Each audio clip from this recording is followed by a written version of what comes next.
अध्याय समीक्षा। Chapter summary. जैव प्रक्रम।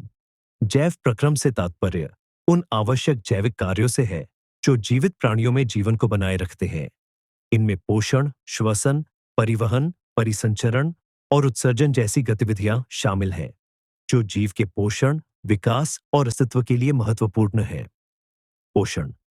प्रत्येक जीवधारी को अनुरक्षण प्रक्रम के लिए ऊर्जा की आवश्यकता होती है, जो ऊर्जा जीवधारी पोषक तत्वों के अनर्थ ग्रहण से प्राप्त करता है। इस ऊर्जा के स्रोत को शरीर के अंदर लेने और उपयोग के प्रक्रम को पोषण कहते हैं। पोषण दो प्रकार के होते हैं।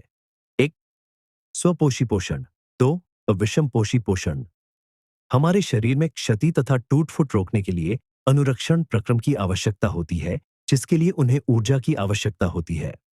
यह ऊर्जा एकल जीव के शरीर के बाहर से आती है। उपचयन अपचयन अभिक्रियाएं। अणुओं के विघटन की कुछ सामान्य रासायनिक युक्तियां हैं। इसके लिए बहुत से जीव शरीर के बाहरी स्रोत से ऑक्सीजन प्रयुक्त करते हैं।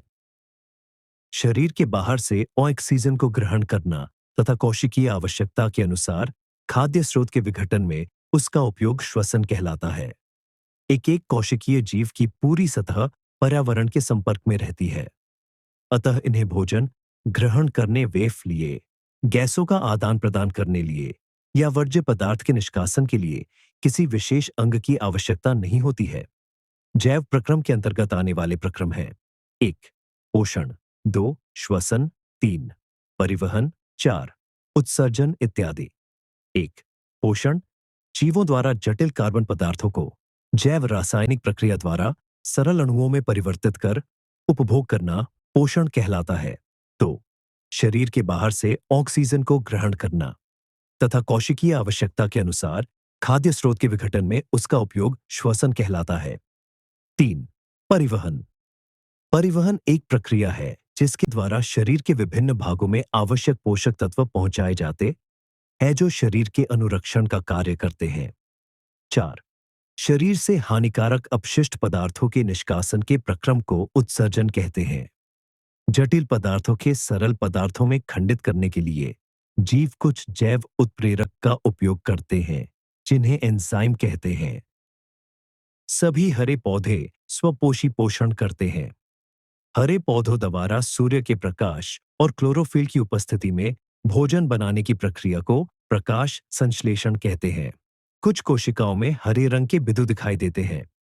ये हरे बिंदु कोशिकांग हैं, जिन्हें क्लोरोप्लास्ट कहते हैं। इनमें क्लोरोफिल होता है।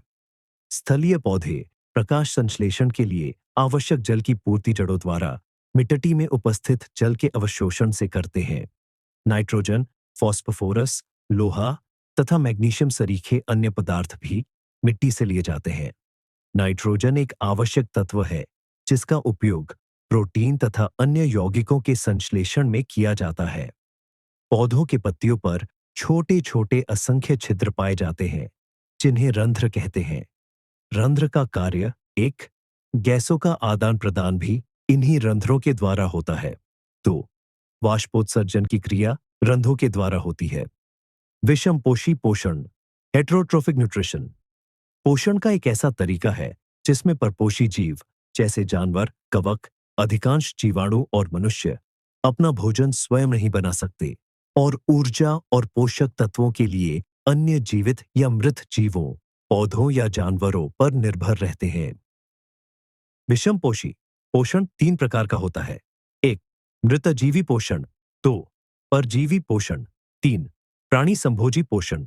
मृतजीवी पोषण, मरेट जीवी पोषण वह तरीका है जिसमें जीव, जिन्हें मृतजीवी सप्रोट्रॉप्स कहते हैं, अपना भोजन मृत और सड़ते गलते कार्बनिक पदार्थों जैसे मरे हुए जीव पेड़ पौधे से प्राप्त करते हैं। पाचक एंजाइम बाहर निकालकर उन्हें घोलते हैं और फिर पोषक तत्व सोख लेते हैं। कवक, मशरूम, फफूंद और कुछ बैक्टीरिया इसके प्रमुख उदाहरण हैं, जो प्रकृति में अपघटक डिकम्पोजर्स का काम करते हैं। परजीवी पोषण, पैरासिटिक न्यूट्रिशन वह तरीका है जिसमें एक जीव, परजीवी, अपना भोजन और आश्रय किसी दूसरे जीव, मेजबान के शरीर के अंदर या बाहर रहकर प्राप्त करता है, जिससे मेजबान को नुकसान होता है। इसके उदाहरणों में मच्छर, फीताकृमि, खटमल और अमरबेल पौधा शामिल है, जो परपोषी होस्ट से पोषक तत्व चूसते हैं। प्राणी संभोजी पोषण, होलोजोइक न्यूट्रिशन, वह तरीका है जिसमें जीव भोजन को ठोस या तरल रूप में सीधे निगलकर या ग्रहण करके शरीर के अंदर पचाते हैं, फिर उसका अवशोषण और उपयोग करते हैं, जैसे मनुष्य, अमीबा और मेंढक में होता है। इसमें भोजन का अंतर्ग्रहण, पाचन, अवशोषण, स्वांगीकरण और बहिष्करण जैसे चरण शामिल होते हैं।